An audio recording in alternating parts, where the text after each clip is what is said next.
and welcome to IBGR's World Summit. Many countries, one language, and that language is business. I'm William Eastman, and I am one of today's hosts, not only for this show, but all week. And we have an interesting story to tell and an offer for you, but I'll get to that first. Let's talk about what we're doing here at the station, and then I'll introduce um, our great team here. And by the way, we've got a number of great people all week that we're going to be talking to, and they're going to be telling us about their business and their shows. And so, but basically, what we've done, we've dedicated our station to the business owner and entrepreneur who's under basically 10 million in revenue or 500 employees. And based on your industry and location, that number can change.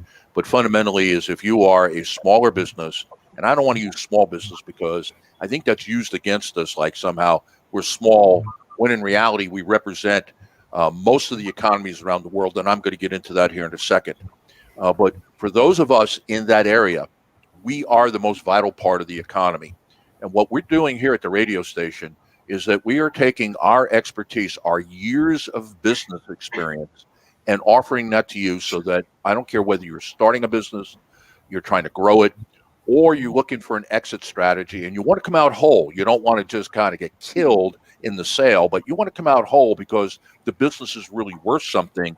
This is the place to be. And what we do is we do that 24/7, 24 hours a day, 7 days a week. That is nothing but business growth radio. Most of it's live. Some of it is still recorded, but we're getting there. Okay.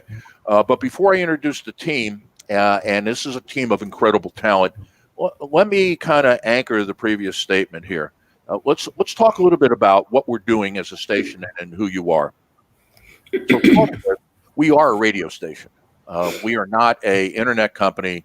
We're not doing live podcasts on the air. We do podcasts, but that's a little bit different. We're a radio station, and unlike all the other stations around you, no matter where you are, we don't have a dial to turn on. And we've decided that we're going to use the internet as our tower.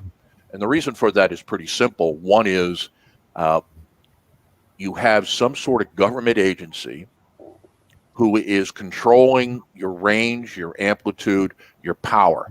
And so if you run a local radio station, you're bound up. You can only go talk to so many people. You can only talk to so many people during these hours.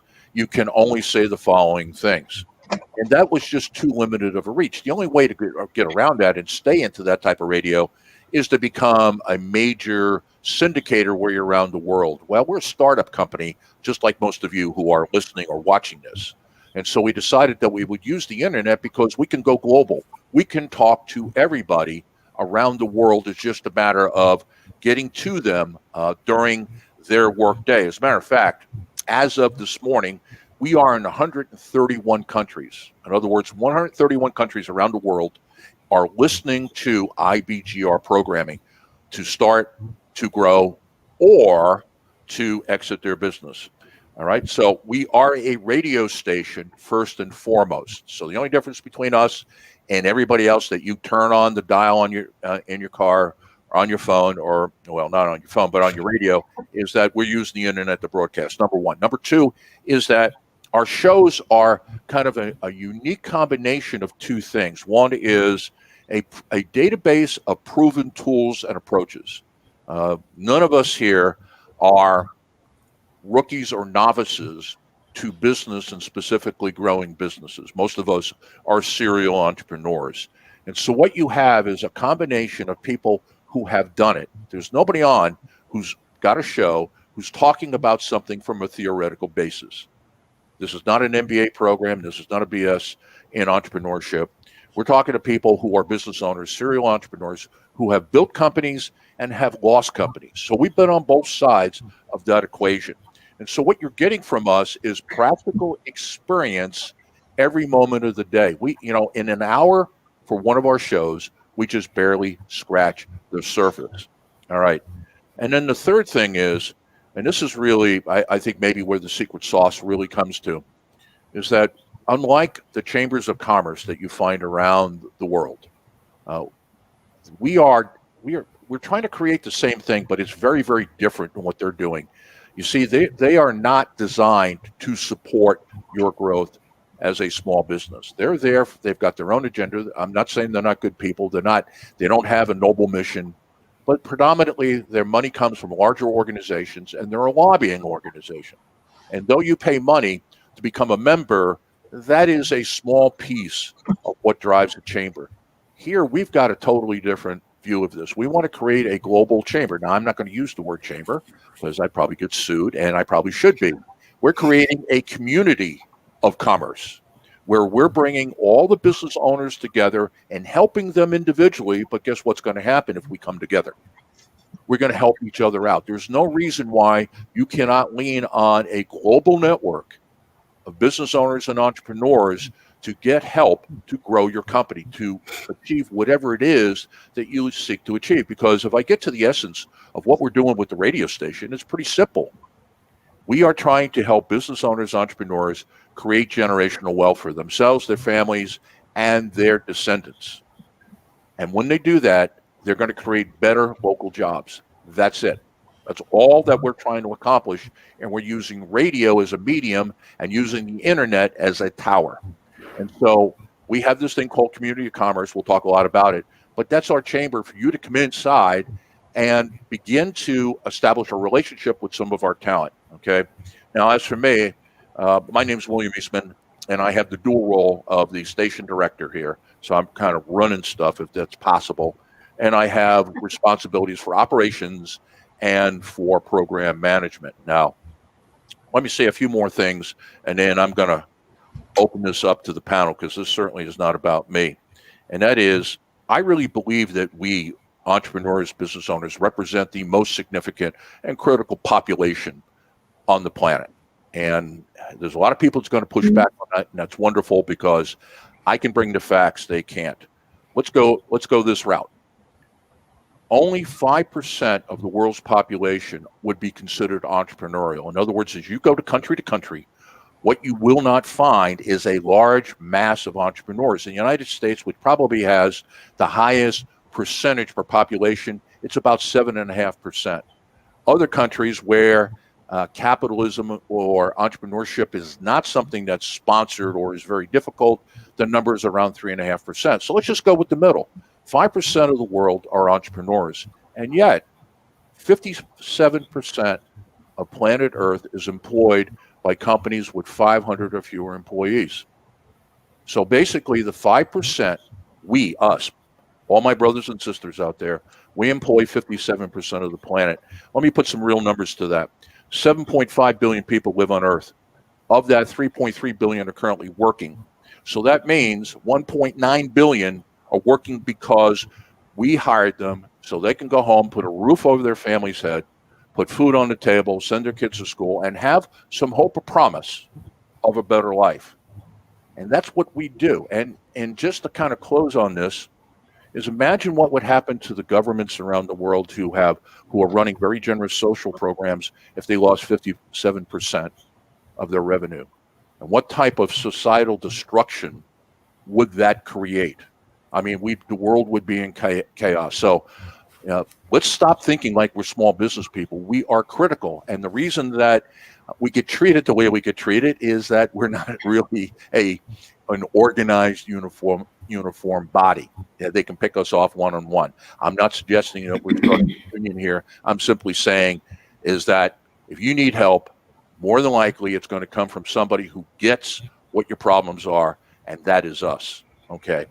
Now I got off of why we're here and what we're doing with the radio station. So let me introduce my partner in crime here and part of the executive team, and that's Donna. Donna, how are you?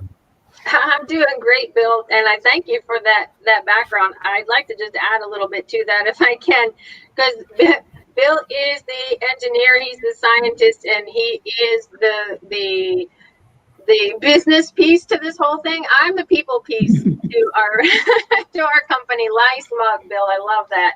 Good little subtlety there. But I want to connect business owners to build a community because I know that together we're better, together we're stronger. And my background is the behavioral and cognitive sciences. I love to know how people think, and I love to get those thinkers together in order to make things happen. So I just wanted to add that to all that Bill just said.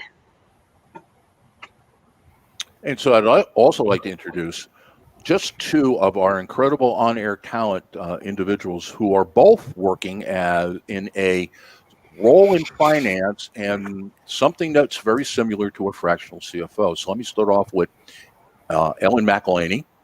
And then, Ellen, why don't you talk a little bit about what's going on? And then I'm going to go to Wendy, and then we're kind of just work our way around. And let's have a conversation about what we really do day to day. So I'm the CEO of a company called CFO Plus Services, and we're basically a fractional CFO company. And so what that means is for many years, smaller companies weren't able to hire a full-time CFO. And so with the fractional model, we can now help smaller companies because, so I'm working for, like right now, I'm working for 10 different companies, and each of those people pay me. So obviously each company pays less for their CFO. So I'm asked a lot of times, so why do I need a CFO? I've got an accountant, I have a controller. Well, the simple reason to that is a controller and accountant look backwards. They create the financial statements.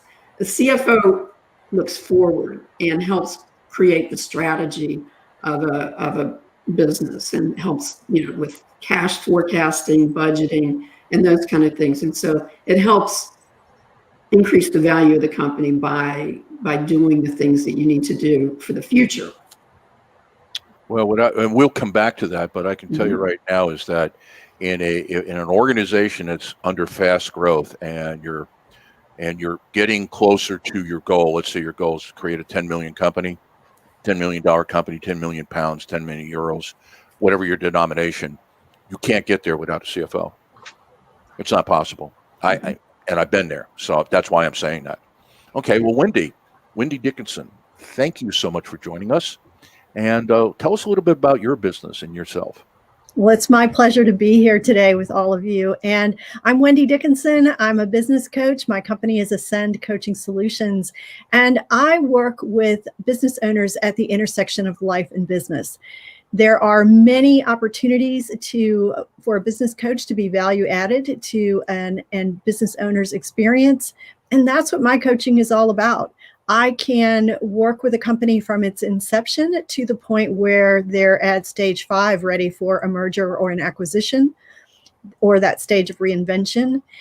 I charge a monthly fee, but what I really am is kind of the coach in the person's pocket. People get to the point where they get very siloed in how they make decisions.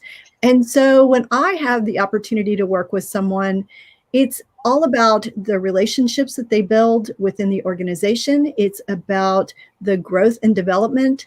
It's about leadership of self, of others, of ideas and results.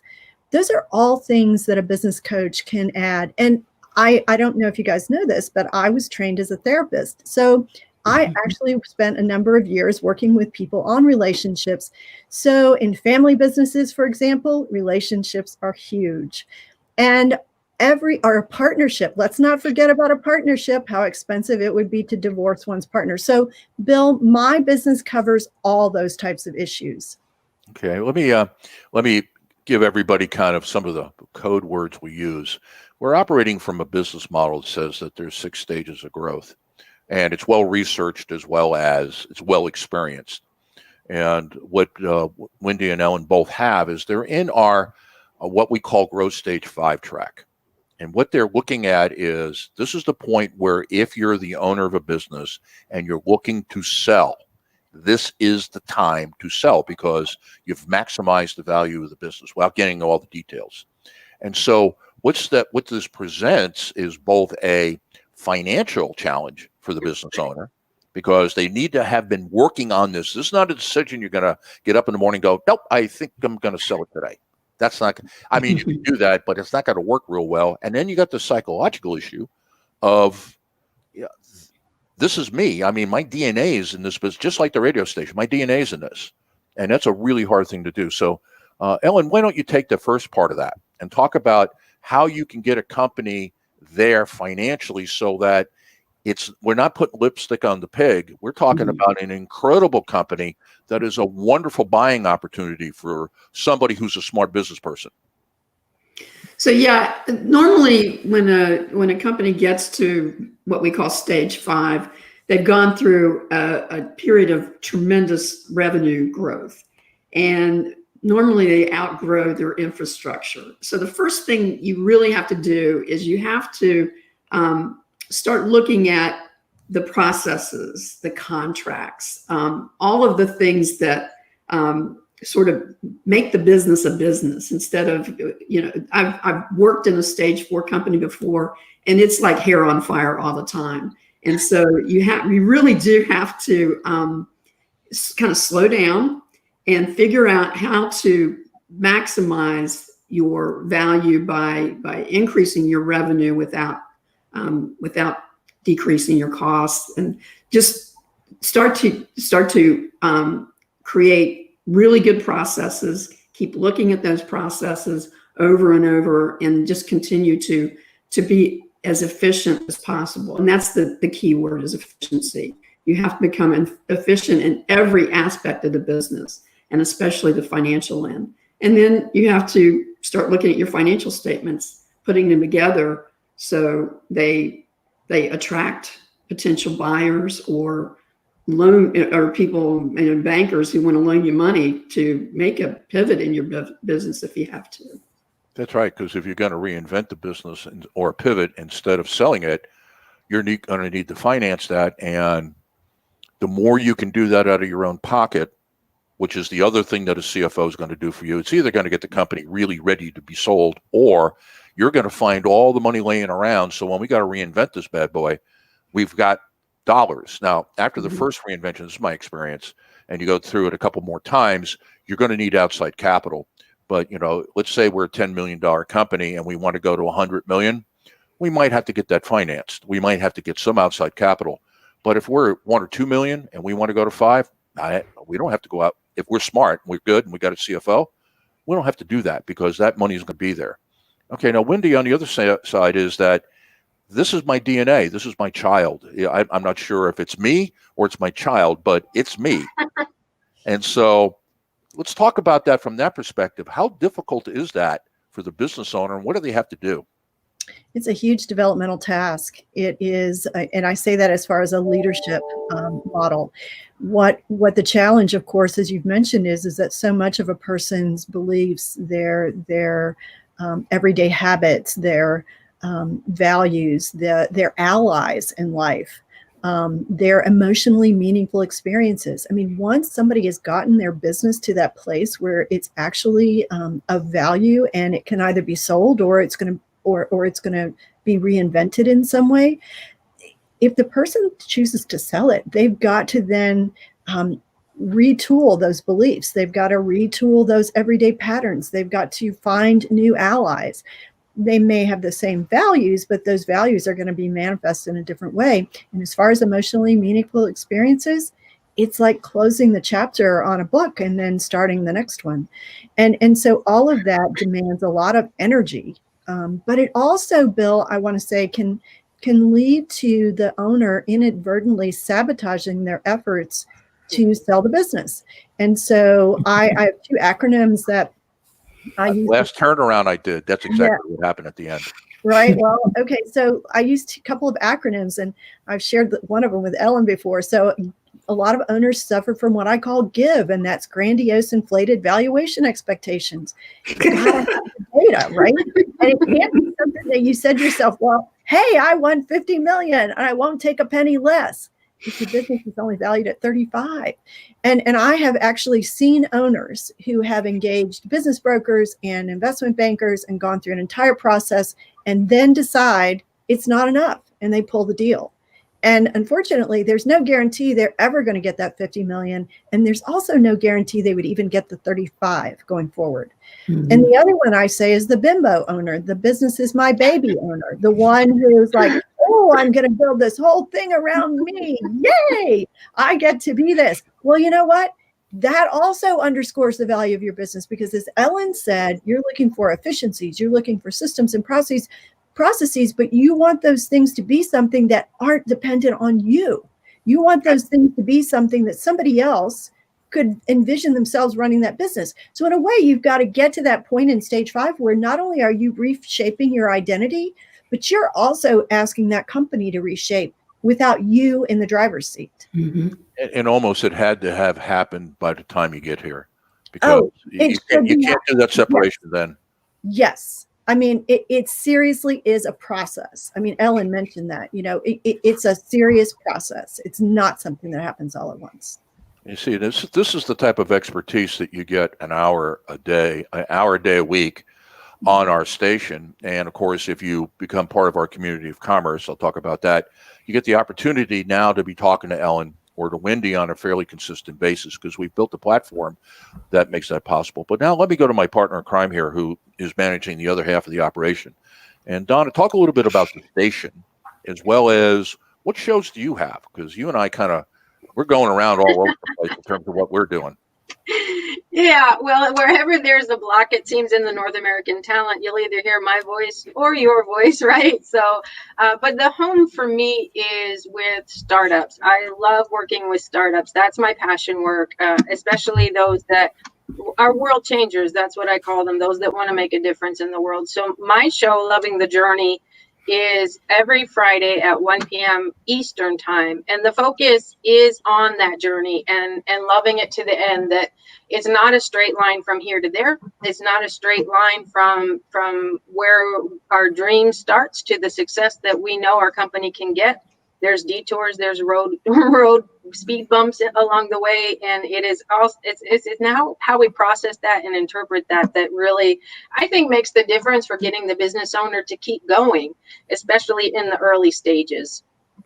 So that's a little bit about my show. For the station, goodness gracious, the way I love to explain it is with that balanced scorecard, because a lot of the startups and pre-startups that I work with as a business coach have no idea how to be a business person.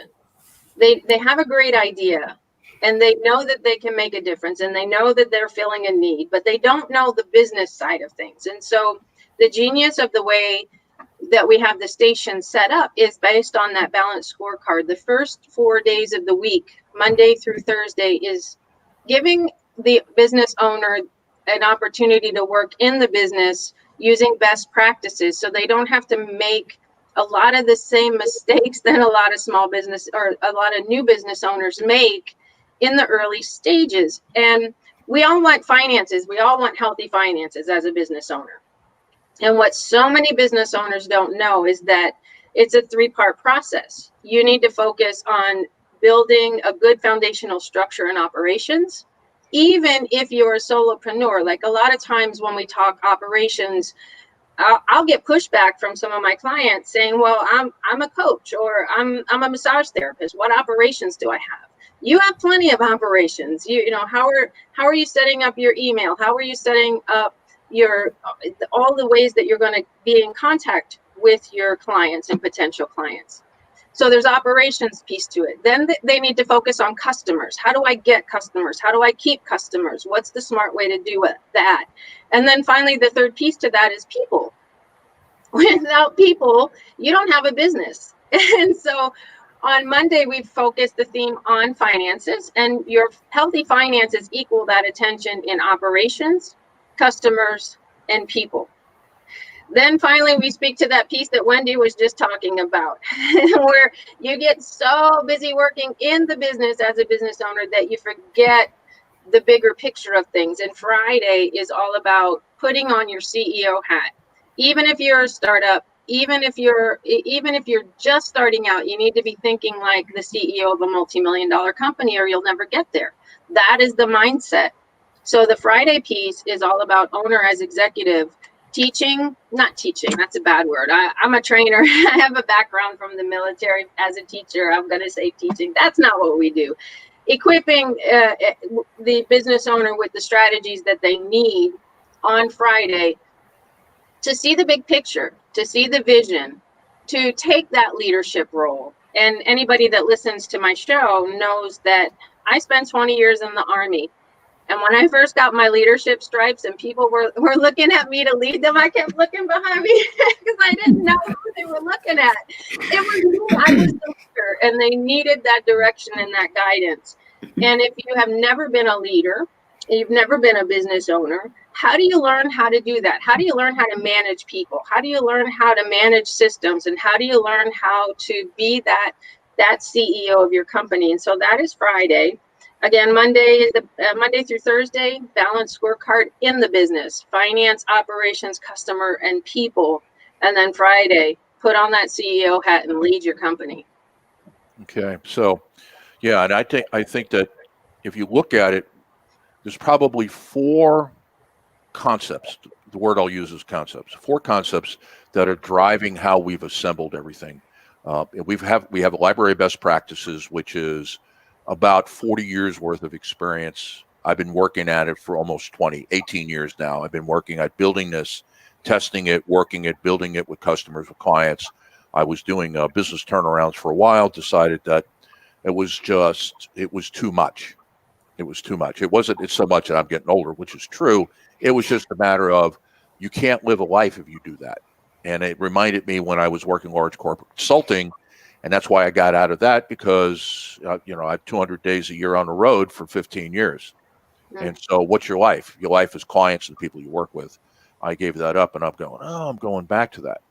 But we built this database, and the way it's organized is 4 interesting concepts that I would ask anybody to check out. Because one of the things we like to do on the show is we try to use English and not jargon, but sometimes we use jargon on purpose so that you can do some research to find out whether or not we are really telling, I wouldn't say the truth, but you can check the accuracy of some of the comments. And so one of the ones, and Donna's talking about it, is the balanced scorecard. What we have found, I'd say collectively, is that what business owners learn eventually is that you cannot become profitable by focusing on profit. Profit is an effect of other causes. And so if I want to run a very, very profitable company, I have to look at what are the causes behind that. So we organize it in a way that Monday, today, we're doing this show, but Monday is finance. Why? Because the F equals. And so we're really doing during the week a mathematic formula. And so on Tuesday is all about operations, building the infrastructure that you can grow the company on. Then on Wednesday, we focus on customers, whether that's marketing, sales, or service. And then on Thursday, the focus is on people, the employees in the company. And so what leaves Friday is, if you can envision this, and it's on our website, IBGR.network, if you go there, is F equals, parentheses around, O plus C plus P, operations, people, customers. And on the other outside is E, times the entrepreneur, the owner, which is what we do on Friday. You see, over the years, so one of the things that I've learned by working with a lot of owners is that if you're not thinking like the executive of a multi-million-dollar firm, you will never be one. Now, I'm not into wishful thinking. I'm not one of those people. But I also know that the human brain is quite tricky. And if you believe something to be true, you have the tendency to make it true. So, when I think Ellen was talking about sabotage, that's exactly what happens, is that for some reason this owner doesn't think that they should have that. But that's one of the pillars. The second pillar is our 6 stages of growth. And so that's the second pillar of how we build a business. The third part of this is what we do something around management by objectives. In other words, I want to build a company, and this is in the simplest form. And the beauty of working in smaller businesses is you can have in the simplest form. And what you have here is you're looking to get vertical alignment. You want business goals and objectives done at the top that everybody's doing. Everybody's aligned this way. Then what I want to do is I want to align all my processes around whoever the customers are. Now, if I do those 2 things, I'm going to run a pretty tight organization. That's all that management by objectives are, is we set some business objectives here, work them through the organization. Everybody in the company knows how they contribute to the growth of the company. And now I can do some crazy stuff like coming up with compensation systems that reward people for their contribution to us making money. See, a lot of people don't understand the game of business. It's just monopoly with real money. But even if they understand it, and it's all going to the owner, well, that's kind of like, yeah, that may be fun, but where's mine? And so what we do is we set some business objectives. And then we Well, if you're doing this, you have the ability now to make everybody's pay somewhat variable. And the mindset I'll leave you with before I move on to the fourth one is this. What if we treated everybody in a company like they worked in sales? Salespeople are the only people besides the owner. Well, if you're in early stages, this isn't true. In later stages, it is, who affect their checks. If I work in sales and I want more money, what do? I sell more. However, if I work in accounting, I want more money, I got to go in and beg for a raise. And so how do I create a system in the organization where some of the salary or wages are stable and they're fixed and others are variable based upon the performance of the company? Well, I have to do this if that's the end I want to get. And you can pay competitively if the company is making money, and that's all possible. And then the last one on our pillars is this concept of the self-managed organization. And this is something I've been tinkering with for 30 some odd years. And what that means is that you build an organization that pretty much operates without you. That the people in the organization, because the structure puts them in a position to win. I mean, think about this. How many of you out there who are watching this, especially when you worked in large organizations, you were successful in spite of the organization rather than because of? Well, if you build your infrastructure correctly, you can have people in the company who are successful because of the infrastructure that you built. If that happens and you hire average people and train and develop them, you're going to have an incredible workforce because they're in good systems. And now what can happen is you don't have to sweat every single detail, because more than likely they're going to make the same quality decisions as you're going to make. They're going to make the same number of mistakes you're going to make. It isn't necessarily going to get better than you, but it's certainly not going to be as bad as you fear. And so when you look at what we're doing, it's kind of those four pillars that we operate within that make some sense. Let me go to you. Talk about your show a little bit Can more. I just jump in there real quick for 1 quick second, Bill? Because I think what a lot of people don't understand when they come to IBGR, even some of our on-air talent who are all professionals, is they'll see the best practices that we're using, and it'll be a big question mark, like, where's this coming from? I can't Google this. This is something totally new. Can you talk on that just for a minute? Okay, I'll do this fast because I want to give this ain't about. Yes. I want to give Wendy and Ellen more time, and you too. Here's what happened. I was doing large corporate consulting for about 2/3 of my career, and I happened to have, as life is, sometimes you get lucky. I had an opportunity to go to Africa. Somebody said, hey, would you like to do business or economic development with small business owners in Africa? And I looked at what they were paying, and I was like, I can't afford that. I mean, it was just not enough. But then I thought about it going, yeah, I got to do this even if it was for free. So I go to Africa. I go to Ghana. I'm there about a month at a time. And I come to realize that I had more in common with the Ghanaians that I was working with than my own family. And this whole idea that if you're an entrepreneur, you're just kind of weird. You're kind of different than us. And I looked at these Ghanaians who were being reasonably successful in their businesses, given that they have none of the benefits that we have here. I mean, the communication systems didn't work, the distribution systems didn't work. Hell, you were afraid to drive your truck, from one location to another. And so I was just like, what we know could change their lives. But how do we get what we know to them? Because in the consulting world, it's a really easy business model.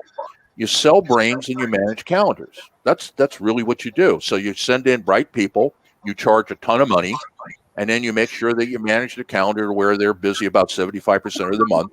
And then they make a lot of money, you make a lot of money, and then the companies come out okay. Well, that model is good if you're talking to $1 billion firm.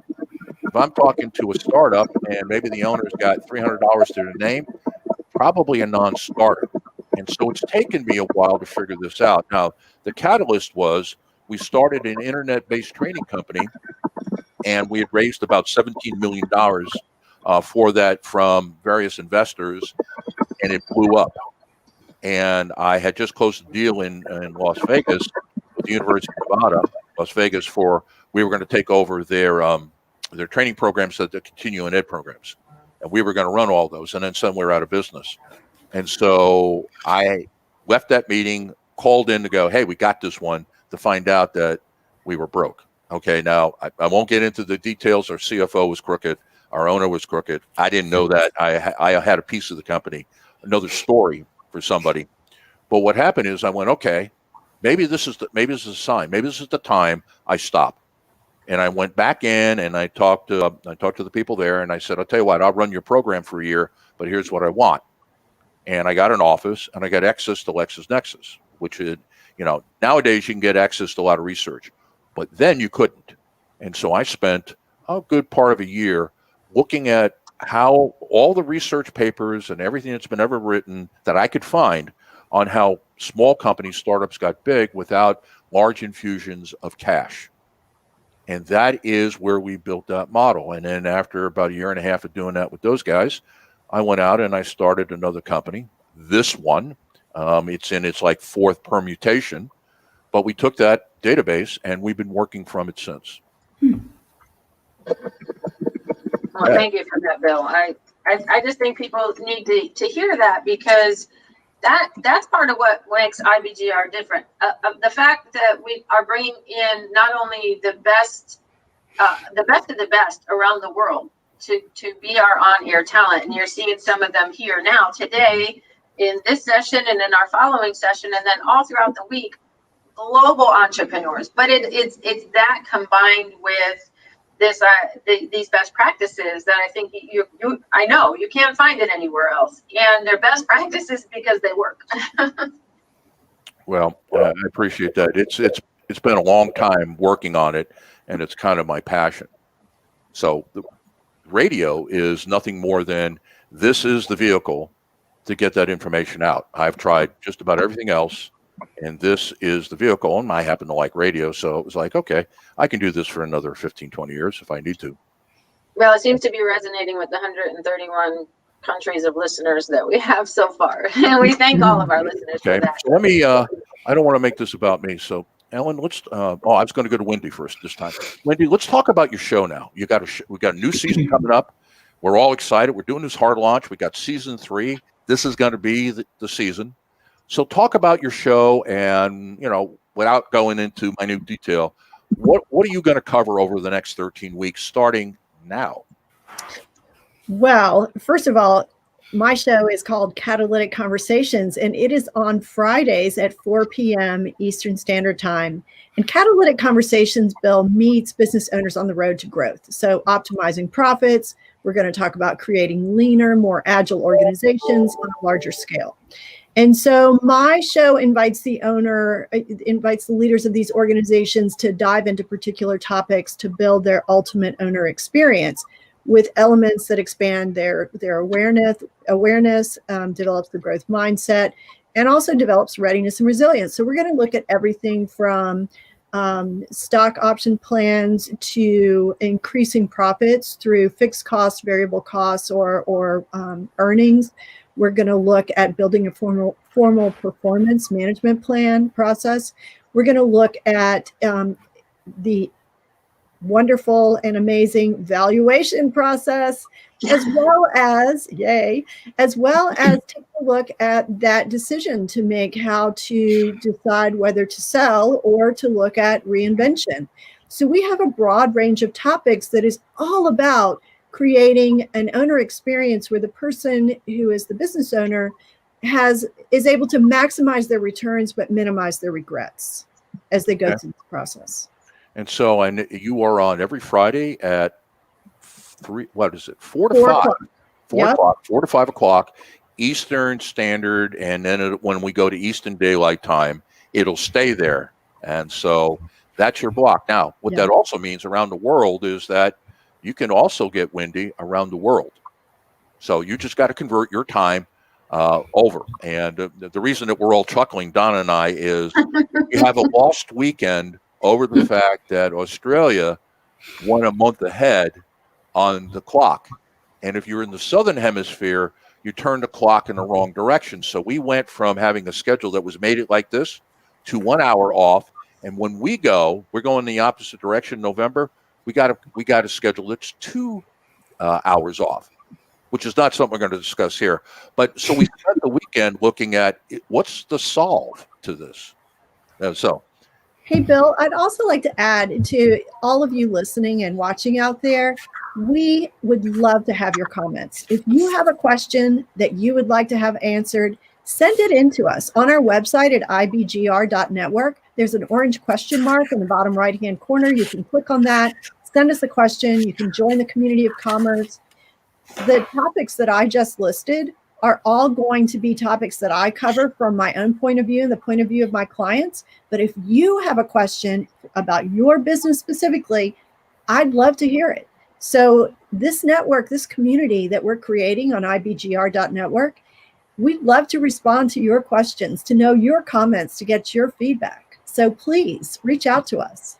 okay. And I'll Don or I'll close on that, on how you can participate. So now, Ellen, let's talk about what's going on with your show. And you're on Mondays. Yes, I have a show here in a couple of hours. Yeah. As a matter of fact, when you get off here, you're going to be back on. Yeah, just in a few minutes. So just stay tuned after Donna's next show, and I'll be there. But what I do is I'm looking at stage 5 companies ready for sale or pivot, and we're looking at the financial dealings they have to go through during that period of time. And so the things that we're going to be looking at this season are, well, we're going to first look back on stage 4 and look how we did, and if we met the goals that we had set for that period of time. And then we're going to start looking at contracts, because if we this is the point in time we have to make sure all of our contracts are business safe or even signed, because if we go to sell the business, that's the first thing a potential buyer is going to look at, is all of our contracts, especially our contracts for recurring revenue, because when a company comes in to buy a company, the most valuable revenue you have is your recurring revenue. And if you don't have it sealed up with a contract, it's not going to be as valuable. Then we're going to start looking at, we're going to look at business valuation, just like Wendy talked about. We're going to go into different types of business valuation, if you can do it yourself or if you should get somebody else to do it. We're going to be talking about looking at our management by objectives and continuing to go back and look at our processes and making them better. That's the whole idea behind Agile, is you have to continually look at what you're doing and see if you can reduce waste. So we'll be doing that. Let's see. And we're also going to look at financial statements. That's my favorite one, because I'm an accounting person. So we're going to look at creating the financial statements for whether we want to sell and start. We're going to talk about EBITDA, which those of you out there who have sold a company before know a lot about EBITDA.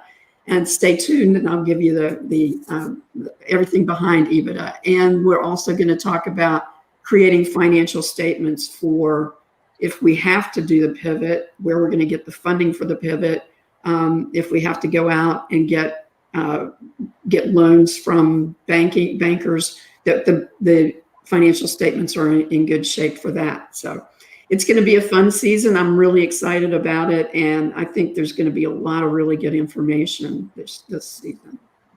And I do want some feedback as well. I would love to hear from people. Yeah, let me pick up on that right now, because I want to close on it. What we do is we have show notes for every show. So, and whoever's on will take you to the website. You can get the show notes. At the bottom, there is an area for comments. So one of the things you can do is you can put a comment in there, and I'll talk about what we'll do for anybody who puts in a comment. But there's also like a pulsating question mark on every page. And so if you click that and you put in a question, it pops up on whoever's on the air screen. So you can interface with individuals in that fashion in the real time. Now, Ellen, the thing I want to ask you is that when should the business owner, if they're thinking about selling the business, when should they be talking to you? About 5 years before they sell. Okay. Frankly. the first conversation I have with every business owner I work with is, what are your plans for the future, and where do you need to be when you want to transition out of this business, and what do we need to do to get you there? And that's where the whole plan comes in. Some people don't want to sell their business; they'll just close it at the end. It's what's called a lifestyle business, and that's fine.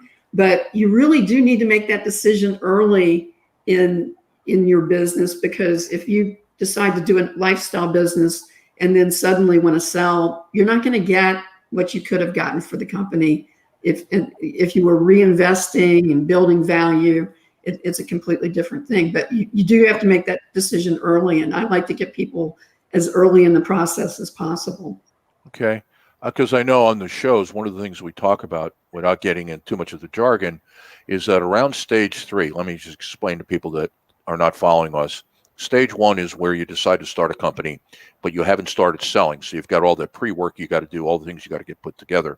Stage 2 is when you open the doors and say, here we are.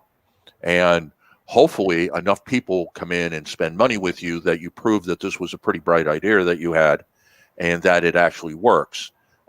One of the things that comes out of that second stage of growth is an understanding of, even though you did great research and you looked at everything, you can only be so smart. And it's in stage 2 when you learn what it is that the business, where the future of the business really lies. Stage 3 is when now I go, okay, I know what type of company I have and I know how big I could grow it right now. How do I build a foundation for that growth? And what we tell Ellen, most people, is that this is probably the time to have a visit with somebody like you, even if they don't hire you, but certainly also maybe a good time to have a business broker come in. Yep.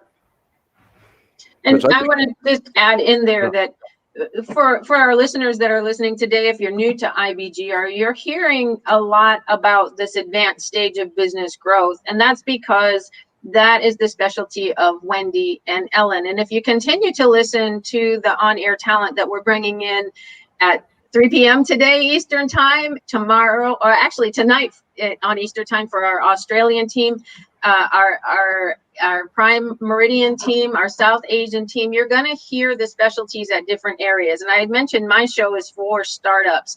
What I want people that are listening right now to understand is that IBGR is for all stages of business growth.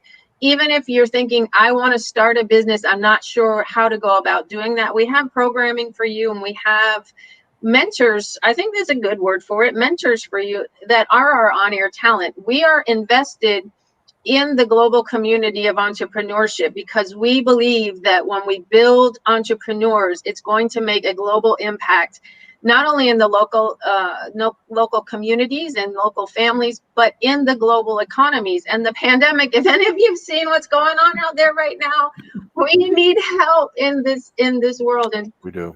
For me, it's the heart of IBGR, and I think I bring the heart to IBGR because that is my passion, is to really get those people started that want to have a business and aren't sure what to do. And I hear some feedback that, well, I don't even have a business yet. And there's still a place for you here at IBGR. Our first hour of every show all week is about that. All right, Wendy, let me come to you. And we're coming up on the end of our first hour. How do you help business owners, and when do you start helping them deal with the psychological impact of they're going to sell their baby? Well, as like Ellen said, I have the same dream. I would love to start working with somebody 5 years before they make that move. It is a huge decision and it takes time. And we build our lives one day, one experience at a time. We're going to have to reinvent our lives in the same way, one day, one experience at a time. So that would be my wish. And obviously, I don't always get that. And so hats off to my clients who work really hard to make it happen in a shorter period of time. And some are more successful than others, obviously. Yeah, I would say my experience is about 2 years is probably the minimum amount of time, because the first thing that has to happen is you have to have the reality therapy of getting a valuation and then losing your cookies over the fact that your baby is worth nothing. They're basically going to tell you your baby's ugly. I've only seen it happen the other way. One time. Mm-hmm. One time I've seen it happen the other way. That's Well, what that's a golden nugget of strategy right there, because the business owners that I work with, I did work with a business owner who had his business for 41 years, did his retirement party 20 years earlier, and he was so married to the business because he didn't know to set it up in this way that we teach. There I am teaching again. Yeah, you're right on it, because that's what you want. I mean, after they get the reality therapy of it's not worth what they think, it's when the broker says, here is what I valued to come up with the number. And then you can go, oh, I can do that. That's really the revelation. And then they can work with Ellen to create more value and use that valuation to discover other opportunities to do that. If they do it 5 years ahead of time. Okay. All right. So Wendy, we've got to close this out. So I will start with you. Name of your show, when are you on, and why should they listen? Catalytic Conversations, Friday at 4, and you should listen so that you can grow your personal life and your business in a way that both will be of great value. Okay, I'm signing up. Ellen? So the name of my show is Future Financial Confidence. And the reason you need to listen to my show is because it's not future financial confidence just for the business. It's for the owner, because I'm going to help you build that value, and you're going to be able to retire from the proceeds of your business. Okay. Well, thank you. Thank you both. And Ellen, you're going to be on in an hour? Yeah. 3-4 minutes. Okay. And I just add in there also a lot of people that I talk to, they're asking me, how do I listen to the shows? I don't understand where to go to listen to the shows. And right now you listen on our website at IBGR.network. A lot of the internet directories are also broadcasting IBGR network. So Streama and those types, you can find IBGR network. And soon, the Community of Commerce, if you're in there, you'll know about it. We're going to launch an app that you can put on your phone and take us with you wherever you go. But for right now, the easiest way to listen to these shows live is right on IBGR.network on the internet. There is you can listen on every page. Every page. Okay. Well, thanks a lot, Ellen. I'll let you get ready for your show, because I know you do some prep. And Wendy, thanks for being on. And do you want to talk about the Community of Commerce, Bill? Do you want to talk about that, guys? Excuse me? Do you want to talk about the Community of Commerce? Oh, we're switching. No, go ahead and start that as we're bringing in. Oh man, I see Mr. Bryant is on. Yes. The house. Go ahead, Donna. Go there. Well, okay. For those of you who are watching and who have been watching for the first hour, you're seeing that we just did this big switch in personalities here now at IBGR. And wow, we're switching around where we're going. We're bringing in some of our other North American talent to showcase today.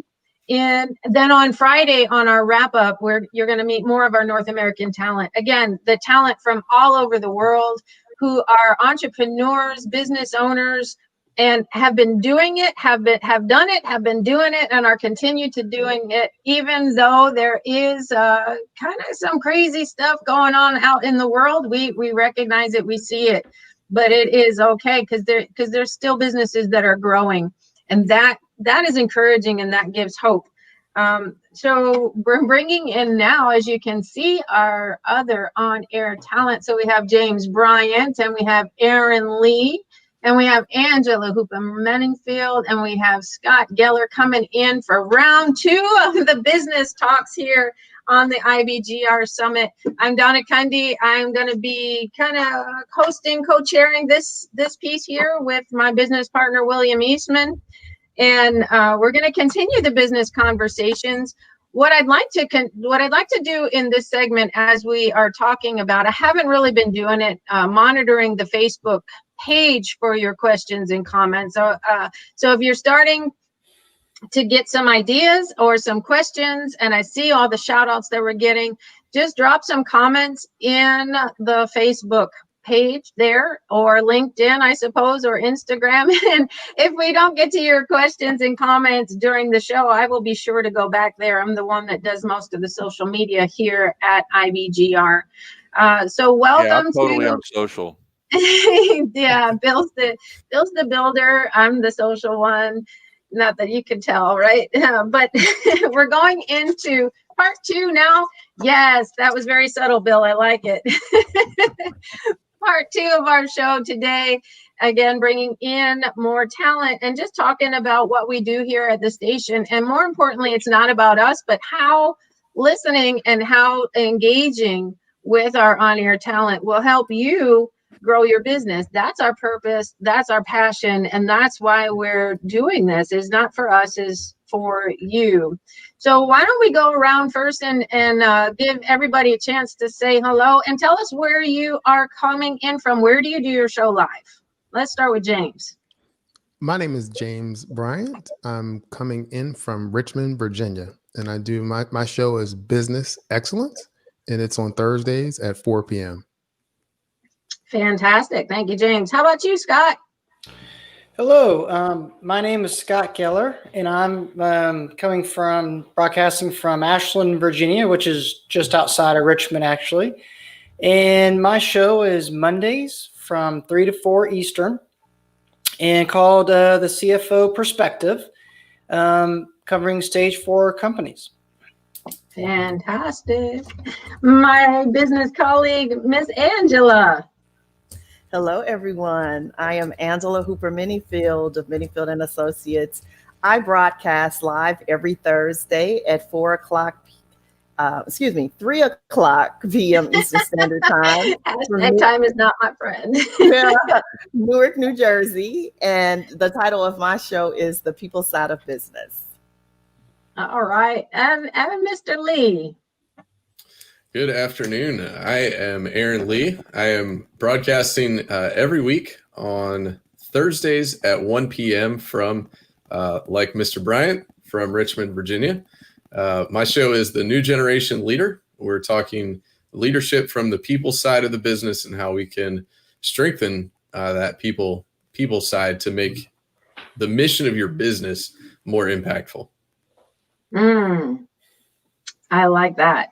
And Mr. Bill, we didn't hear about your show yet. You've been doing some talking about the station, but tell us about your show and where you're broadcasting from. My show's called Living the Life, on your terms. And living the life is, I was driving down the street. I was working for a client down in Florida, down in Destin area. We were doing a software implementation.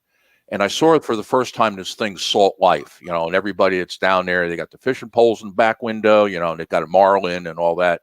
And I was going, there ought to be something for us, the serial entrepreneurs, the real crazy people of the world, those of us who don't have one company or 2 companies or 3 companies, right, James?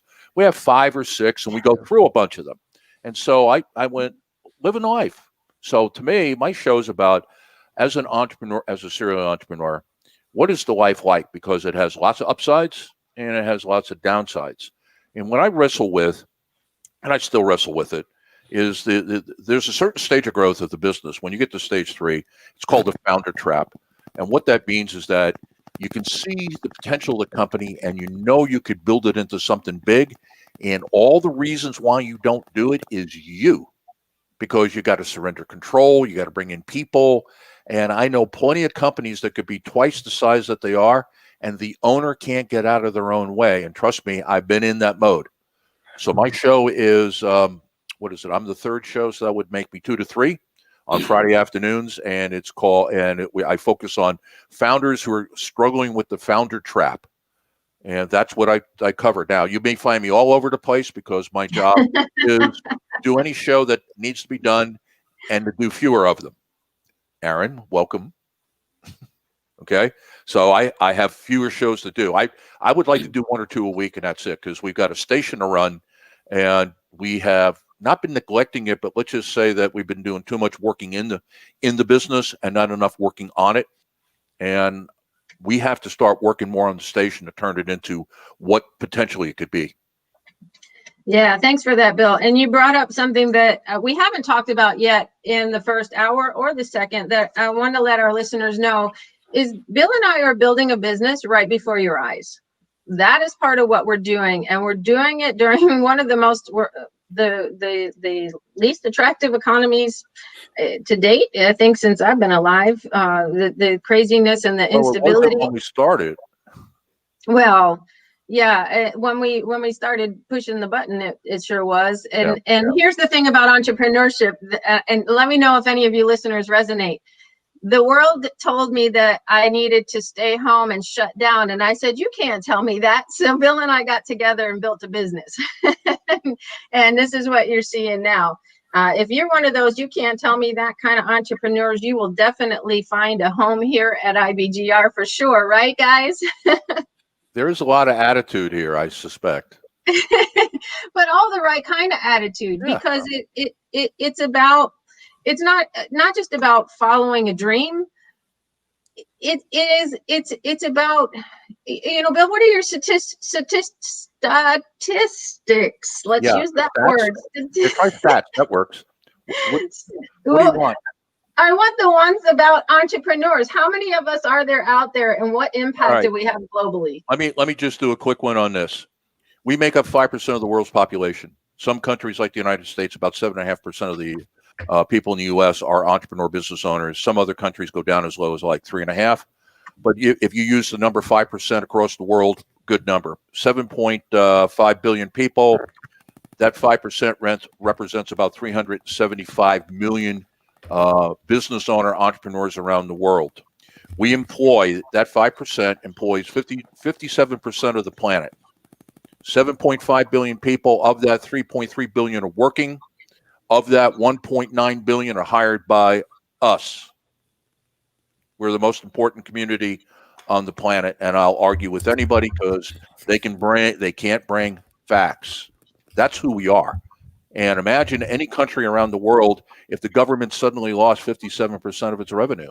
What would be the societal impact of government not having money to run? So that's my 2 cents. Thanks, Bill. And so what we're doing is building that community of entrepreneurs, because together we're better.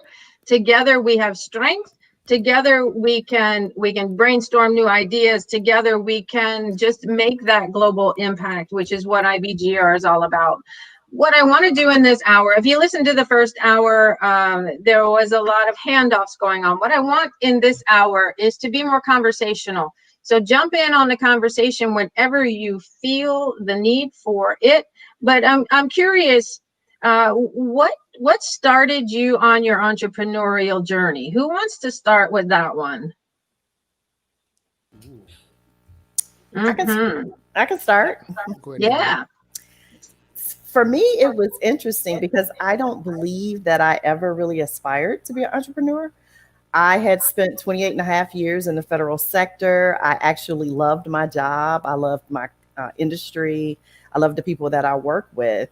And the more I began to, though, figure out what my niche was, like really hone in on the natural gifts and talents that had been bestowed upon me, like from birth or inherited and then curated, I began to see that in order to fully operate in them in totality, I had to be able to do it myself, because when you work for other people, no matter how great that dynamic is, there are limitations as far as who you can work for, what you can do, how you can do it.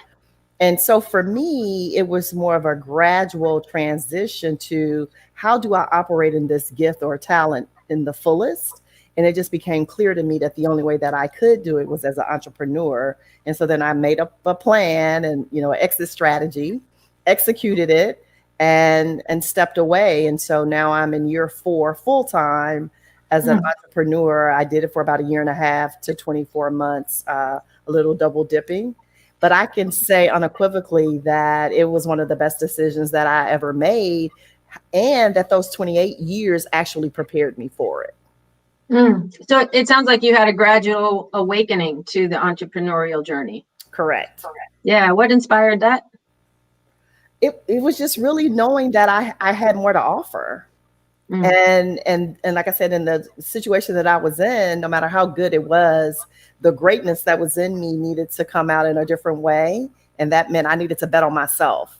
One of the things I said to people who thought I was crazy to walk away from a six-figure job to do this was, I can always get another job. I'm not sure if I can get another dream. And so I've helped other companies make money for years. Why can't I do that same thing for myself? And so it just got real clear real fast. And I believe it to this day that if all things were to fall apart today, I could literally go find another job. I am so confident of that, but I'm not that confident that I could really find another dream. I'm writing that down. I can always get another job, but I can't find another dream. That is... You will be quoted. Yes. So for our listeners, I mean, that was just one little piece of what you get on our shows. Oh my goodness. Wrote that one down. Thank you, Angela. You're welcome. Aaron, you're shaking your head. What started you down the path? To be honest, I had a few folks maybe a year or so ago say, "Hey, you're on this entrepreneurial journey." And I said, "Me?" And it kind of caught me off guard. I wouldn't say I accidentally started down this path, but much like what Angela just said, it was, for me, a background in the nonprofit sector and serving communities in that way. And what I describe is a number of my positions were partnership oriented. And so I got to work with a lot of great organizations from local, state, federal government, public sector, other nonprofits, causes, religious organizations and networks. And so I saw a lot of leaders, and I knew all of these organizations had great missions behind them. But there was an ingredient that was missing. And the more I pressed into that, the more it kind of was awakened in me, the passion for this is a new way to help people. And it doesn't matter what sector you're in, what business you're in, what mission you're in. You're the expert in your own domain, but I'm going to bring the people side of that. And the more we can strengthen the people side, match the people side with your expertise, that's where the magic happens. So it's been an exciting journey to be on. Yeah, and I thank you for talking about the nonprofit sector, because even though a business may be designated as a nonprofit, they still need to set up a business. They still need to have income. And we are branding ourselves as Profit Radio, but I want to let nonprofits know, not-for-profits know, that you still need the same business strategies. You still need the people strategies like Aaron's talking about. That doesn't change. You're not finding a change across that from profit to nonprofit, are you, Aaron? No, you're absolutely right. And I made a note of, I think it was Wendy in the first hour today in talking about some of her clients. And her comment just got me thinking about, that mission and that purpose. And we all have it. We're just trying to awaken it. And some of the things that Wendy responds to in her business were the very things that, in a crisis, in a moment of transition in the nonprofit sector, I got thrown into running and leading an organization. And all of a sudden I had to take care of 990s and annual budgets and all of these fiscal details that programmatically I had never thought about before. And so, yes, those skill sets of running a business are just as vital and important for a not-for-profit as they are for business. Sure. And I would think whether you have a board of volunteers or hired on, it runs across the board. Aaron, new generation leader, what does that mean to you? Well, it's a phrase that I've adopted. It's the title of my upcoming book that I hope will be out sometime before this season on the radio ends. My wife reminded me now, here we are, October 5th now, that my goal was to get it out by the end of September. So I'm already behind that goal. But part of this is my story, and part of it is something that I've seen in clients, is that a lot of times we put people into a place of leadership. We've identified them, we promote them, and then we realize, maybe we should have gotten them prepared for this. And so it's kind of reorienting that preparation process, but also talking about, okay, then what is the preparation process? What are the building blocks that we need to be aware of in leading ourselves and teams and businesses and organizations? And that's what we cover on the show, is all of those ingredients, the little things. I honestly forget if it was in the first 15 minutes of this hour or last hour, Bill kind of talked about this as well.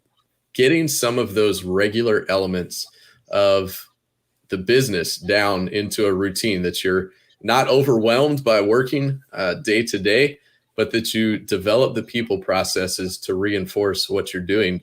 And I think multiplication within your team is critical for an entrepreneur to grow. You've got to figure out where you end and where somebody else needs to pick up. And just in the few short weeks I've been on the show, wrapping up season 2, I've talked about that. I find myself coming back around to that idea a lot. How are you passing the baton and empowering the other people on your team to, in the name of the show, be a new generation leader? I really like that. That's a great outlook on that. Leaders are cultivated. They're not born. They're cultivated, and not just having the insight onto not only how to build a leader, but then how to put them in the right positions. I think that's very valuable. I know from my military experience, we learned from all leaders. We learned what to do and we learned what not to do. Exactly. Mm-hmm. Scott, I want to talk to you a little bit. You are in our finance lane. You're talking to finance you're talking about building healthy finances for entrepreneurs, but you have an interesting theme running through your program. In the station, we talk about it being stage 4, which is that explosive growth in a business. The business has been substantiated. There's this regular income coming, and then all of a sudden there's like this overnight success. And a lot of times the business owner will think, I am generating so much income and revenue now, and I'm in a great, and look at everything. See, it says right here, I'm doing really good, but that's not really the case. Can you speak a little bit to that, about your background in working with businesses like that, what drew you to it, and how you work that into your show? Definitely, Donna. So I'm a fractional CFO, and in my past, you're mentioning earlier about how to become an entrepreneur, and I kind of started in the other opposite direction with the Federal Reserve and a Fortune 300 insurance company, and kind of fell into a spin-off technology firm. And I was able to go from day 0 to what I calculated as day 3,000, standing up this spin-off company, growing it, going to market, determining how to approach the market, your customers, the pricing, the products, and really just being part of this organization up until the day we unfortunately had to close it down. And that point is where I stood up my own consulting firm as a fractional CFO, and learning some of those lessons over the years, literally from day 0 to day 3,000, of what works and what doesn't work. There's absolutely a point in a company where they look at the bottom line, and whether they was intended or sometimes snuck up on you, all of a sudden they're a legitimate company, and they're significantly growing, and there's volume, and there's people, there's employees, and a client list instead of just a few clients that you can count off on 1 or 2 hands. And that's the point where a company moves from the exciting point of I'm creating something to, well, you need processes in place. You need controls. You really need to start seriously considering what the long-term potential of the company. And that's where I'll come in and talking about the path from the finance position while focusing on the organization, the documentation, the monitoring, which doesn't sound terribly exciting, but it's absolutely necessary for a company to survive. And it also helped them looking forward. And that's the point where, in my role and of previous companies, forecasting, thinking ahead. What are the scenarios that could happen? Making proactive decisions and knowing the financial impacts of those decisions is what I've always tried to bring to my clients. This section may not sound quite as sexy as starting off a brand new company, but I promise it's absolutely necessary. And that's why I'll cover over this season. As you were talking, Scott, it just occurred to me. I don't know why I didn't think of this earlier. It's only, we've only been building this company since January, Bill. But really, the on-air talent that we have available for you, the entrepreneur, for you, the business owner, it's almost like we're creating your inner circle. That we're building your team for you, that you have all the resources that you need, all the go-to to look at our on-air talent. They're shaking their head saying, yeah, we're here for you. And, well, you get nothing for free. Can't get, what is that saying? I'm horrible at sayings. If you listen to any of my shows, I'm worse than Yogi Berra, but yeah, you're trading time, and you're trading your time to listen in. You're trading your intentionality to do the work, because each of our shows, all of our business owners and entrepreneurs, all of our on-air talent, that's what we call them. All of your, can we use the word mentor? I don't know, but all of us are here because you have a need. And maybe you don't know that you have a need right now. Maybe the need is not immediate, but eventually there's going to be something that is going to come up, and there's going to be a question, and you can try to figure it out on yourself. You can go to consultant Google and see what Google has to say. Good luck getting the answers that are going to suit you. Or you can come to our community and you hear the passion in the voices. I don't know if you do. I do. I definitely hear the passion in the voices of those wanting to serve your community, your business, you, the entrepreneur. I'm looking at you right now. We are here just for you, just for you. So, James, Dr. James, better you for you. Yes. How are you? I am amazing, but I know you are better. James always has a smile on his face. The sun is always shining on Sir James over there. Tell us about Better You for You. Well, Better You for You is a boutique leadership training and peak performance coaching firm here in Richmond, Virginia. And so we really focus in on the you part of Better You for You. So if you're a business owner, we talk about the best investment that you can make are in your people, but the other best investment that you can make is in yourself. And when you're able to invest in yourself and able to then grow, well, you know what? Growing business owners will grow their people, and growing people grow businesses. And as you continue to grow your business, you'll grow your revenue. And so that's what the show is all about. When you look at business excellence brought to you by Better You for You, we're really talking about creating an environment where excellence can excel. So why choose mediocrity when excellence is a choice? And so we talk through what are the different things that you need to do from the people side of your business to create that environment so that excellence in your company can thrive, so that you can grow, and so that your company can grow. And yes, Donna, the sun is always shining, even when there are clouds outside and it's raining. I will say that the sun is there. It's just on the other side of the clouds. Now, if we can wait till some things pass, you'll still be able to get to the sun. Or fly to a higher altitude. Yeah. Says One the way or the other, meteorologist. Yeah, it is there. And so just because the circumstances, your immediate circumstances doesn't look like it's there, that doesn't mean that it's not there. Yes. That's very similar to my show, Loving the Journey. There's two sides to every coin. Wherever you choose to put your focus is what you're going to see. Yep. But if you just turn around, there is a whole nother perspective on the situation and on the circumstances. So I really resonate with that, James.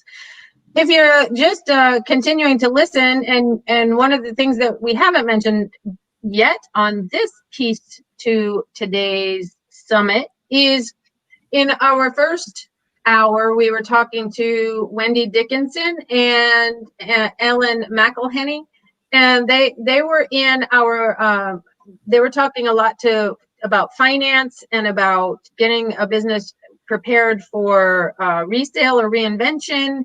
And so it was a lot of finance involved in that. Now you're hearing from our people, except Scott. Scott, we still love you. The CFO, he's on our Monday lane too, giving up his hour. Thank you for that, giving up his hour for this summit. But you're hearing now from a lot of our Thursday track. On Thursdays around the world, our focus is on people and growing the organizations through the people that you come, not only through the people that you come in contact with, but also the people that you're bringing into your organization, your network.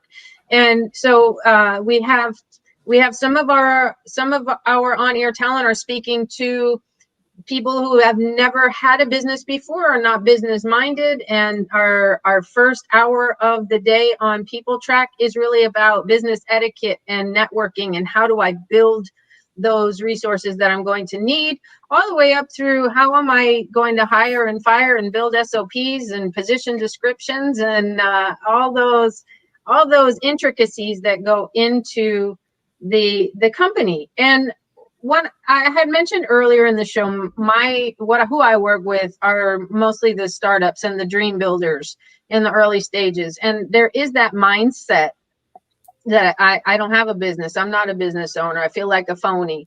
And so I want to encourage any of you that might be thinking of that to really, really get engaged and get involved. It was brought up here a couple of times. Who has ever had, raise your hand, panel, if you've ever had any family or friends say, "What are you doing? You are crazy." How about Pete? Can I bring up on Pete? And you know what? We can listen to that voice, and what is it going to do to us? Nothing good. Or we can surround ourselves with people who believe in us, who have been there, who have done it, who believe in our dreams. And I think that's really, I talk a lot of these feeling tones. That is really what we're doing here at IBGR, is making those connections. Tell us, we'll go around again here. And I think we have Angela Cheney coming on soon, but I really want to let listeners know even more about your show, when they can listen, who you are talking to, who is the ideal business owner, not the ideal person per se, but where they are in their business growth. Really, let's talk to that as we wrap up today's summit. And if you have anything else that you want to share to the listeners, please do that as well. Angela, we haven't heard from you in a while. Let's go back to you. Well, thank you. One of the things I did want to add to what you had just said about the community is that as an entrepreneur, I even think having the ability to connect with people who are doing it, in the sense that oftentimes we don't have sales of recognition, that this is even possible for me. You know, I grew up in a house where my dad was a hard worker. He worked over 40 years in a steel mill. But I watched him work hard again for over 40 years for somebody else. And so when you start talking about entrepreneurship, in many of our networks, it's still a foreign entity.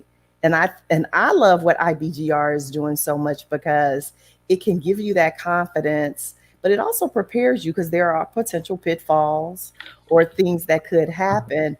And so here on our platform, we have that total scope of how to do it, and also how to overcome any obstacles as they arise, because life is full of obstacles as well. And so I just wanted to add that to what you said, because I believe that what we're doing here and what you and Bill have put together is truly awesome. Now, as it pertains to my show, one of the things, the sayings that I think we all know is that people don't quit jobs, they quit leaders. And so how do we grow our people? How do we, compensate them? How do we give them autonomy?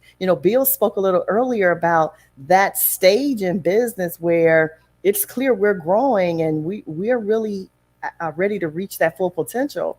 But sometimes as business owners, we're afraid to let go because one, we believe nobody loves our baby like we love our baby, right? They don't know how special that baby is, and will they feed it and change it or go home at the end of the night and leave the doors unlocked, right? So understanding that in that stage that we have to, as business owners, again, ensure our compensation is adequate, ensure that we're rewarding people, we're creating a culture of, support and how we want each other to govern themselves and help. But all those things go back to people, because if we don't treat the people well and get them trained and indoctrinated to our culture, then what do they do with our clients and our customers? And so as a result of that, that's why I say the people side of business, right? Is that F is important, that finance, that profit, but it will not grow if we don't treat our people well and we also don't invest in them, as James has mentioned too earlier. And so again, my show is on Thursday afternoons, 3 p.m. Eastern Standard Time, actually right before James and a little after Aaron. So, but yeah, it's the people point matters most. And like I said, when people complain, they usually complain about leaders. They complain about owners. They complain about managers. And so if we do this right, we will be the type of business that people will gravitate to versus run from. That's juicy. And as you were talking about people, for our listeners, we have I don't know if it's competition, if it's banter, or if it's just pride, but I think it's funny because depending on who you talk to, you're going to hear what the most important lane is. So you hear our finance people saying, finance is the most important thing for your business. And if you talk to Bill, he's going to tell you, well, it's operations, because without RJ and I are together here. She completes my sentences and I complete hers. Well, you know what? My attitude is that if we don't have any money, we can't pay the people. So as great as we treat them, they'll leave, right? Yep. If our operations are in shambles, we won't deliver the product and the people will leave. So I don't think there's a hierarchy, but they all are equally important. And that's, again, what I love about what you guys are doing here, because so many programs focus on only one piece of that pie or the puzzle. And you guys have put together the full equation. And I loved how Bill explained it earlier. It is truly an equation. So we need it all. Yes, we do. I just think it's super fun. Talk to our marketing people and, yes. But Scott, speaking of finance, tell us about your show. Tell us why we should listen. Tell us when we should listen. Absolutely. So, I'm on Mondays, Monday afternoons from 3 to 4. So right now, on Eastern time every week. And my show is the CFO perspective. And that's what I'm trying to bring to these companies and to you as business owners, is what I've learned over the last 20 years and helping you determine helping you the same way I help my clients as a fractional or part-time CFO. I like to consider myself kind of the lean finance expertise to determine the why and the how. So knowing proactive decisions and solutions, understanding what the financial impact of your business decisions are. And in particular, I really like to, going back to your point of who's most important. I personally like to make an impact across an organization, whether that's sales, operations, IT, legal, HR, and be more of a full fractional executive partner, because honestly, if one of those isn't working, then the others are going to suffer, and eventually the entire company is going to suffer. So, what I'm going to be focusing on during these is what comes next, and how do you determine what's coming next for your company. So in the stage 4, it's the show is going to be covering putting together dashboards and scorecards, whether it's for employees or the managers or owners and investors. How do you create metrics and display those as well? You have to learn how to create tracking reports. And the biggest one to me is cash flow management, right? You might be making money profit-wise, but how is your cash flow operating? And is that profit going to be siphoned off almost immediately or quickly if you're not following it? Reports on and tracking quality and preventative maintenance on the company. Looking at customer enthusiasm, the account performance, and how you're compensating sales. And even looking at the employee side. And I know I'm finance, but all those really relate to for a successful company. And then moving on to looking at what the capacity is versus the sales versus the working capital. And then wrapping up the season, identifying performance gaps that might require new investment, and how do you get that investment? So you got to go out and look for credit availability, which is not a very enjoyable thing to do, I think, for most business owners. But where can you go to? How do you talk to the bankers and other sources? So it's really taking you through that stage of learning how to set your company up and learning what's working, and learn how to continue what's working and improve on what's maybe could be improved. Yes, all of that. Super necessary. And we just did a presto changeo. Bill has become Angela. I don't know if it's an improvement, but I'll do my best. Yeah, so welcome Angela to the show. Angela Cheney is one of our marketing experts. She speaks mostly to the startup population out there. You want to grow your business, you want to make it all that it can be. And Angela, we have now 2 Angelas, Angela squared. Yes. Angela Cheney. Why don't you tell us a little bit about who you are, what your passion is, and what your show is about, and then we will wrap up with Aaron and with James for our last minutes together. Absolutely. Well, I apologize for coming in late. My daughter is in school every other day, which is, really fun for an entrepreneur to try and work with. And they switch days at random, so it's great for my schedule. But ran back here after picking her up, so sorry for being late. I'm Angela Cheney. I'm with Pixel Fire Marketing, which is in Omaha, Nebraska. And the name of my show is Earn the Ask. And that comes from our philosophy of engagement equity. And that's also our book that will be out this week, is entitled Engagement Equity, Earn the Ask.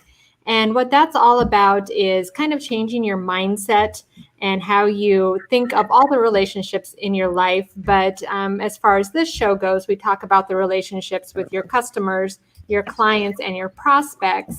And it's about earning the right to ask them for their business. Whereas a lot of entrepreneurs, especially if they're new into this game and they haven't been in business before, they think that they can just come right out of the gates and ask, and whether that ask is immediately buy from me or hire me. Sometimes it's a smaller ask, like visit my website, come to my open house, check out my social media profiles. And that just doesn't work because they've not yet earned the right to ask their prospects or customers to do that. And so earning the ask is about the 80-20 rule, which we've heard the 80-20 rule in regards to a lot of different things, and it means different things. But in this case, it means that 80% of the time you need to be putting deposits into the banks of your customers' clients. And then 20% of the time you're taking out a withdrawal, which is an ask. So with my show, we talk about that startup phase. You're out of the gates, so that's great. You've probably got some customers and clients and a little bit of revenue going on, but you've not yet really got your strategies down. You don't have your mindset quite there yet, and you want to grow, but maybe you just don't have the right tools. So we talk about using engagement equity as far as social media marketing goes, as well as building lists, building relationships, and really putting that into practice when you're trying to build your company the right way. So then, you've got those really good salespeople who can go out there and ask, and they can get some business right out of the gates and think they're being very successful. But more than likely, that house of cards is going to fall at some point because they're not putting the work into the relationships and doing it the right way. So my show, I try and talk about how to earn that ask in every type of scenario that we're going through, from whether you're doing newsletter marketing or whether you're out there in networking groups, or even earning the right to ask your employees to show up every day and treat the business like it's theirs. That's a relationship too. So getting that right mindset is what my show's about. And I think the big reason to listen to my show is my background in psychology. That's what my degree's in. That's what my passion is, other than entrepreneurship. So I really try and put a lot of that mindset stuff. And let's think about this a different way. If you're going about something the wrong way, it's likely you've got some sort of limiting belief going on, or you've got something in your head that isn't quite matching up with the action that you want to take. And so you're preventing yourself from doing it. So I try and work a lot of that into my show and help you take down those barriers so you can build your business the right way, so it feels good to you. And so that trajectory isn't going to fall apart, once you lose your willpower or whatever it is that's been keeping you going, if you don't have the right stuff there to begin with. Yes, thank you. So Angela, would you say that like the sales, marketing, service, earning the ask is one of the most important things a business owner needs to focus on? I definitely think so. Treating your customers the right way. I suppose all of us are probably going to say that, the basis of our show is the most important, but they really all of them work together hand in hand. And that's why I think this network is so great, is because we do have all these perspectives. And, of course, this is my thing. Like the other Angela was saying, this is my baby. This is what I love to talk about. That doesn't mean it's the only thing to talk about, but I can focus on this knowing that these other wonderful professionals are taking the other parts, so that it's a complete education for the entrepreneur, and that it doesn't get heavily weighted on one side or another. All right, great. So you see which one is the most important? All of them. Very much. All of them. Aaron, tell us why the new generation leader, when the new generation leader. I know you were telling us a little bit about that, but again, let's bring it home. We got to listen to you on Thursdays. Why? Going back to the first hour, it struck me. I've said this, and I know, Donna, you're going to cover this in the close about connecting with the community of commerce. But the two on-air talent who were with you in the first hour, Angela Cheney and Scott, especially in this hour, just sitting here for the last 2 hours and listening to the conversation of the minds, the voices that we have around IBGR, it reinforces this idea that one of the core pieces of being a new generation leader is that you have a strong inner circle. And I think for so many entrepreneurs getting started in those first few stages, sometimes it feels like it's just us. And Angela Cheney mentioned just a minute ago those limiting beliefs. And one of the leadership tools that I use and I teach to clients and the folks I'm coaching is this an inhibition, like something internally in your mind, that imposter syndrome, or do you have handcuffs on here? Is this something that maybe legally, organizationally, there just aren't enough hours in the day that you can't do this? Or is it something in your mindset? And for so many entrepreneurs, they're working almost as a team of one. They may hire others. And I just talked about this on the show last week, that you can't have but so many people you can talk to. You can't just open up the conversation and talk about everything to everyone every day. You've got to exercise some discretion and discipline in who you share these things with. And that's one of the elements of my work as a consultant, as a coach, that I enjoy most, is being able to be that trusted advisor, hold up a mirror, have a conversation with somebody. Maybe it's about something that they don't feel like they can have a conversation with somebody else in their workplace or in their lives. And so those are some of the key building blocks that we talk about on the show every Thursday at 1 p.m. And so we're going to talk about the building blocks of a new generation leader and the building blocks of an effective team. What are those ingredients, and how do you make sure beyond just the building blocks? We know the building blocks of all of the lanes we have here at IBGR, but beyond the lanes, what are the building blocks of a high performing team? And how can you move this, like we talked about earlier, from multiplication? How do we get this to the point where your business is growing, it's flourishing, and it's not just about you? I talked to a business owner a couple weeks ago who talked about that move from 3 locations to 4 and that sense of overwhelming exhaustion. And she was just so glad to have sold the business earlier this year, to finally, clean her hands of it and move along. So that's one of the things I think about with my show, is that I want to share the tools that help business leaders move beyond that and grow to a place of flourishing and accomplishing what it is they set out to do to change their community and change the world. I love it. And as you're talking, and as Angela Cheney was talking, and earlier with Wendy, we have not only entrepreneurs and business owners. How many coaches do we have? Do we have coaches? Yeah, we have coaches. We have consultants. We have therapists. I'm a hypnotherapist. You all have been hypnotized. No, just kidding. But I really am a hypnotherapist, but I haven't hypnotized you. But there's more than just that entrepreneurial perspective of what we're getting here at IBGR. It is also it goes deeper. So you can talk to a coach. You can talk to somebody that has been there. You can get it from a consultant's perspective. And it's not just that we're building our own businesses. We're adding more to it. Before we go around for a quick 30-second final thoughts and I wrap things up, let James tell us about your show. My show is Business Excellence, brought to you by Better You for You. The show airs on Thursdays at 4 p.m. and it actually talks to stage 5 business owners. So they've just finished the stage that Scott's talking about, where they've gone through this aggressive growth and they're looking at, what am I going to do next? And so we talk about creating an environment of excellence where your employees can grow, where the business owner can grow, and your profits can grow. And one of the things that Aaron was just talking about is a lot of business owners and entrepreneurs burn themselves out.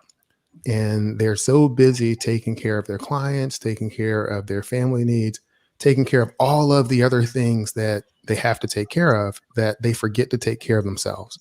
And so one of the elements that I work into my show is the concept of self-care versus selfish care, and really encouraging entrepreneurs to make sure that they take the time for themselves so that they can be refreshed and renewed and allow their light to shine as brightly as it can, so that they can let their light shine in the world and continue to make the contributions that they love to make. And a final thought as we go around. We're all talking about which one of our aspects is the best. You can have the best business plan, you can have the best strategy, but you still need people to execute it. And if you don't have the right people in your organization, they won't execute it. You can have the best operational plan, but the people, to me, is what makes the business go around. You need the finances, you need the marketing, you need the other things, but to me, the people is what makes the world go around. Scott, final thought? Absolutely. Yeah, I'm really excited about the next season.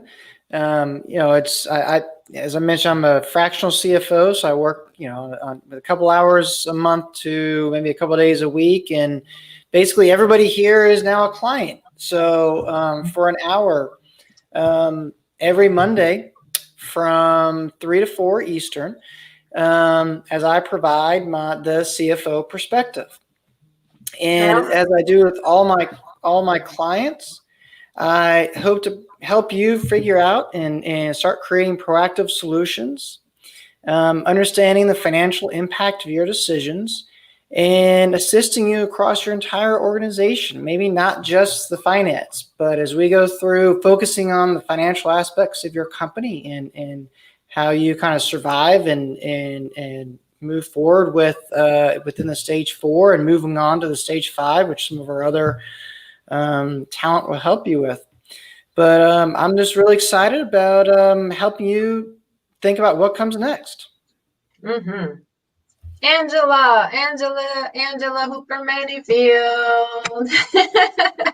That's what you get with me, is you get all kinds of crazy.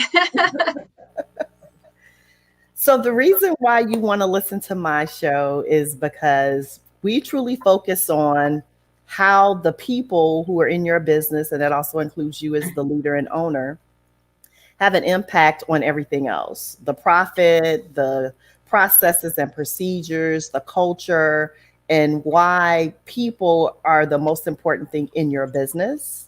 We believe that, again, people don't quit jobs, they quit leaders, they quit organizations, and they leave toxic cultures. And so the people side of business is really looking to help these businesses as they've made it past that upstart and then they finally have momentum. We're stage 4, right? That's where they are really able to finally see themselves as a business, a corporation, an entity, and begin to grow and expand performance metrics and all these other great things. And so that's why you would want to listen to us, because we're going to help you reach your full potential. Full potential. Aaron, final thoughts? I'm going to take that full potential and turn it into the team metric. The consultants I work with across the globe, we've found in measuring the 5 ingredients of high-performing teams that most teams score 60 out of 100. And so looking at those building blocks, understanding them, and putting this into practice is going to change your team, your business, and not only change your relationship with your business, but Angela Cheney mentioned this, that part of marketing and branding. I've got a friend who's in the leadership development space, but is uniting that with branding and marketing. All of this is intertwined. And so find somebody, find a voice to add to your inner circle, somebody who can become a trusted advisor, mentor, somebody to speak into your business and help you take it to the next level and reach your, Angela, my word is true potential, but same potential, true potential, full potential. It's all the same potential. Yes, potential. Angela Cheney, final thoughts, and then I'm going to take us home. All right. I neglected to mention when my show is. Again, coming in here all late, and we also have a turkey that hangs out outside our office. So he normally chases us in from our car. His name is Bonkers. So I had that going for me too, trying to get on air here. But my show is Wednesdays, 12 to 1 Central Time. So that's when I'm on air, except for next week. Donna's taking that for me because I will be in the Florida Keys, which I'm very excited about. But my final thoughts are really, I just want to encourage everyone who might be watching this today to get involved with the network. This is just an unprecedented number of fantastic individuals with so much knowledge, and it's free to get involved. You can ask us questions and we'll answer them. You can download our show notes. You can, get so much out of this no matter what stage of business you're in. And Donna and Bella put so much work into this, and launch something fantastic. And now we just need all of you guys to take advantage of it. So please take advantage. I think the big thing is doing a little bit of investigating into each of us and seeing which one of us speaks to you the most. You know, we definitely don't think you're all going to get on here every day for 6 hours a day and listen to everybody, because, you know, some people are going to speak to you and some aren't. But do a little investigating, listen to a show here and there, figure out which group we're speaking to and which one fits you, and find a couple that you love and tune into their show and interact. And I think that you'll just get so much out of it. And we're happy you're all here. So you have been listening to day one of the IBGR Network Global Summit. That's the beauty of live radio, is you never know what you're going to get, especially on my show. The World Summit. I hope as a business owner, as an entrepreneur, if you've been listening in, that you were able to take away some golden nuggets, some wisdom that you can apply right away into your business. If you did, and you want to share it with us in a comment, I'm going to go back and read the comments and interact with you for sure. I want to get to know you. I want to get to meet you. I want to get to build that relationship, get those conversations started. Before we end, couple of calls to action for you. Yes, we want you to listen and engage. And I'm often asked, well, where do I do that? How do I do that? Our radio station is located on the internet at IBGR.network, International Business Growth Radio Network, IBGR.network. When you go there, you'll see our calendar on the homepage, and you'll be able to add your favorite host to your own calendar as a reminder to show up for your business. Be intentional about the growth. These were growth talks today. We have more growth talks coming all week long. Spread the word. Tell your entrepreneurial friends what they can get from the rest of the week, and please share us so that we grow together. There are also on the website show notes. You'll see them under the Listen Now tab on the homepage. Listen Now, and then show notes. I always tell people, go get the show notes. It's all written out for you. You have a visual to go along with it. You can comment on those. You can, again, ask the questions there. The only question that they say that is not the good question is the question left unasked. Think about that one. I'm sure you've heard it before. But it is one of the hardest things to do. I know I have a background in mindset as well. And one of the hardest things for a business owner to do is ask those questions. The safe place to do it is in our community of commerce. That's what it's there for. It's for us to grow together, for us to interact. And that is also on our website under the Join Us. You can join that community of commerce right there on the website. If you want a private question, the radiating question mark, it's orange, it's on our website, it's in the right hand corner, and it's saying click me now because I want you to ask a question. That is what that is there for. And you're going to see a search bar on our website. I think it was in the first segment, the time goes by so fast, where I talked about what happens on IBGR Network. Oftentimes, even our on-air talent will see some of the programming that we come up with and say, this looks different than anything I've ever seen before. Yes, it is different than anything you've ever seen before because they are best practices from 40 years doing it in the consulting world with top companies and with small businesses. They work and they are now searchable. Any business question that you have, if you don't want to talk to us in the community of commerce, it will make us very sad, but we understand. If you don't want to click the orange question mark, again, very sad, but we understand. You can do it yourself and just put in anything that you want to learn about starting, growing, or exiting a business. Put it in that search bar and you'll get a plethora of show notes that go back to the shows that we did this last season or in our first season. You can go back and listen to them, or you can then again ask the question. You see a theme here, ask the question. That's my hypnotist voice. But please go, please. We definitely want to hear from you. Join the community. Get our growth user guide, which is all of season 2 show notes put together. If you don't want to search them, you can have them put together in that community of commerce. We are so honored to be on this journey with you. We're wrapping up this first North American segment of our growth talks.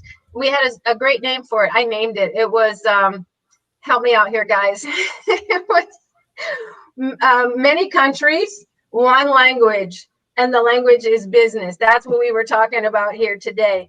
At 7 p.m. Eastern tonight, you're going to meet our Australasian team. There, it's 7 p.m. Eastern time. If you're in Australia, it's 10 a.m. Australian Standard Daylight Time. They just went through daylight savings. And people are laughing on the team because this has been kind of fun getting all the time changes going. 10 a.m. Australia Standard Daylight Time, 7 p.m. Eastern Time. We're going to be right back here live, and you get to meet the Aussies, and they're talking about honest conversations and straight answers. And if you know anything about Australia and the people that live there, you know that it is going to be a lively bunch talking about all your business questions. We have marketing, and we have well, really from all of them. Russell Colborn is a fractional CFO. We have some in our marketing, and Simone Douglas and Richard Miller.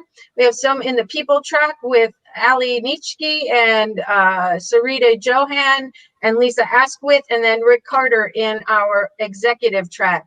Fantastic entrepreneurs, great sense of humor. It's going to be wonderful, honest conversations. I don't know what kind of straight answers you're going to get, but I know that they're going to be good ones because if you've interacted with any of them, you know. And once again, here we are with the IBGR network launching into the universe. This is the Growth Summit. We do want to connect with you. We do want to hear from you. And we do honestly thank you for your time and intention, spending it with us here today. And I think that's it. We're going to wrap it up now a few minutes early so that I can go check on the comments and continue. The North American team will be back again on Friday from 2 to 4 p.m. You can see on Facebook, we have all of the events scheduled. We have made it easy for you to show up and to engage, and we look forward to starting those conversations. Again, I'm Donna Cundy. Loving the Journey is my show, and you meet the team, you love the team, and we want to meet with you as well. So make it a great business week, and we will talk to you on the air.